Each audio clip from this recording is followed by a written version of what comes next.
At the same time all of the cocaine from Nicaragua was flowing into the U.S., Freeway Ricky Ross was at his heyday. The average week would at least be $2 to $3 million, almost guaranteed.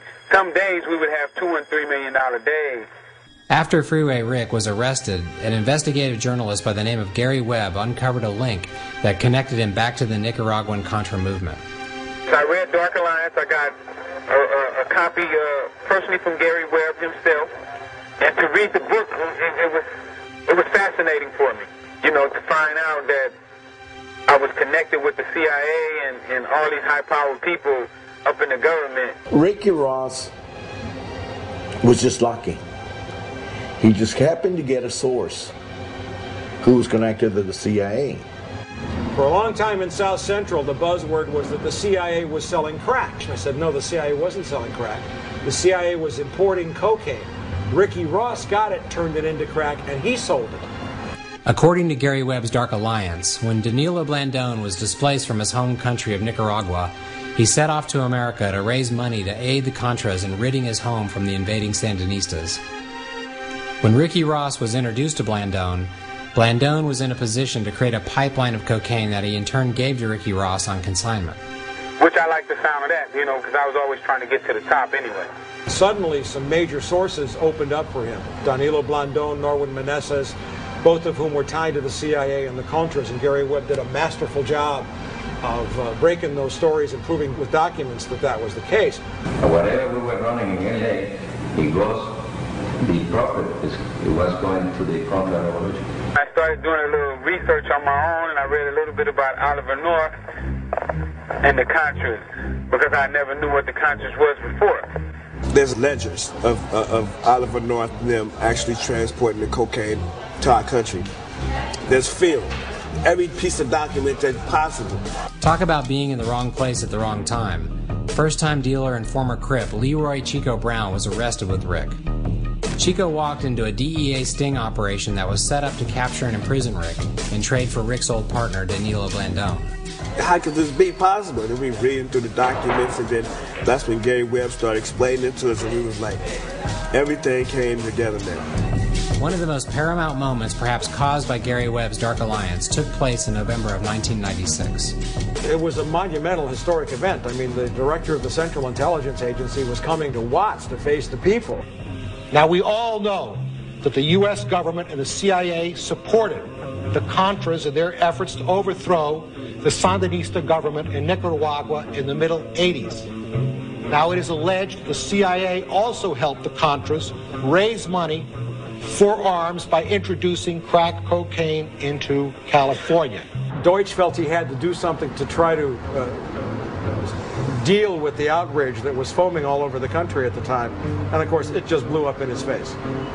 CIA fights drugs. CIA does not encourage drugs. I mean, it was actually one of the most monumental blunders of all time, if you think about it. We have no evidence of a conspiracy by the CIA to engage in encouraging drug traffickers in Nicaragua or elsewhere in Latin America. Deutsch was there because of the Gary Webb stories.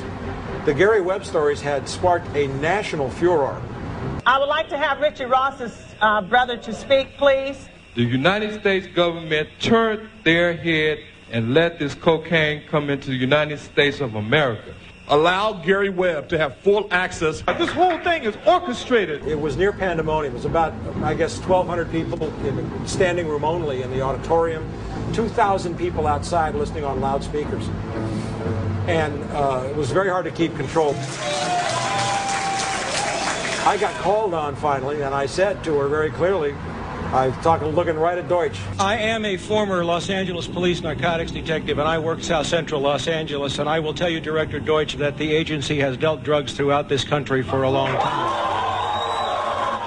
I was able to name operations. Director Deutsch, I will refer you to 3 specific agency operations known as Amadeus, Pegasus, and Watchtower. I have Watchtower documents heavily redacted by the agency. I was personally exposed to CIA operations and recruited by CIA personnel who attempted to recruit me in the late 70s to become involved in protecting agency drug operations in this country. He stumbled and stammered and wrung his hands. If you have information about CIA illegal activity in drugs, you should immediately bring that information to wherever you want, but let me suggest 3 places. The Los Angeles Police Department. And of course my response was, I started there 18 years ago, sir, and they tried to kill me. Now what do you want me to do? If this information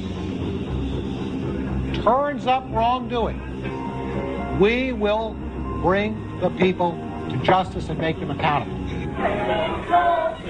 The crowd started chanting, we told you, we told you, we told you. And it was a great moment of unity. And it was a healing moment for me, because I'd been out alone for 18 years and didn't really know that kind of support was there for me either. The average person in South Central Los Angeles did not know anything about really how the CIA worked. They had an intuitive sense. If you have a private network run by George Bush and Ollie North, not the CIA, you won't find the records in the CIA. They're not there. They're in these privatized intelligence agencies. Will you pursue that? Will you pursue Ollie North and George Bush and the massive documentation? All these gentlemen, like this gentleman here, the co-defendant of Ricky Ross. They needed the money to finance the war in Nicaragua. They had the link. We know that from records now that they sent Blandon, who was a CIA operative, CIA, to school for marketing the product which we now know is cocaine. Me and Ricky Ross is waiting to get sentenced Tuesday. And what a judge gonna say to us come Tuesday? May I just say that the question which was asked of us by the judge was Ricky Ross ever an agent or a contract employee? I already knew that from the beginning of dealing with Danilo Blandon that he was sending supplies and things of that nature, computers and guns to Nicaragua to fight a war. Ricky had already served a 5.5-year sentence for dealing crack, but was now given a second 20-year sentence after being set up by his former partner Blandon, while Oliver North walked away as a hero, wealthy and free to try his hand at politics. Oliver North was being promoted by the Christian Coalition, and to them he was the last white hope that they were going to have for a right-wing Christian to run for U.S. Senate in Virginia. During the 1986 Kerry Commission, Oliver North's crimes were exposed to the American public, and yet today Oliver North is not only a free man, he has his own show on the Fox News network. It's amazing that Oliver North has his own TV show, and hopefully when I get out, I plan on having my own. How does a federal agency like the CIA exert control over local law enforcement agencies? The way it's done, which I saw firsthand at LAPD, there are networks called the Narcotics Intelligence Network, or now it's called Clearinghouse, where agencies who are doing a drug case don't step on each other's toes. Every time the police go and raid us, I know Rick used to get calls and say, move out, they coming. We actually saw that here in 1986 with major task force investigations of Freeway Ricky Ross. They had search warrants for 19 locations that were prepared one night, and by the time they got there the next morning, all 16 locations had been cleared out.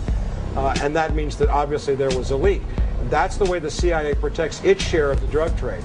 Just one night, I got a tip from Danilo not to go over, and just so happened to be the night that they raided. Crack use spread like wildfire in the early 1980s.